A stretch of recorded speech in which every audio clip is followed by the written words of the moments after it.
করা আছে। So the Office 365 files can be stored and shared on the cloud and can be accessed from anywhere using devices including smartphone and tablets.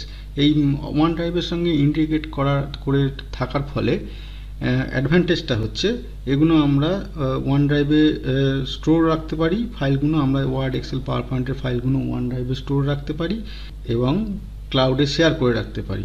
আমরা যদি upgrade করতে চাই, আমাদের মনে করো 2012 বা 2013 লোড করা আছে ডেস্কটপে, সেটা যদি আমরা 2016 আপগ্রেড করতে চাই তাহলে একটা ওয়ান টাইম পারচেস করতে হয়, আমাদের লাইসেন্স নিতে হয়। সেটার জন্য 2060 জন্য we need to buy the upgraded version, আমাদের আপগ্রেডেড ভার্সানটা বাই করতে হবে, মানে 2013 থেকে 2016 যে আপগ্রেড হলো সেই ভার্সানটা আপগ্রেডেড ভার্সানের জন্য পারচেস করতে হবে।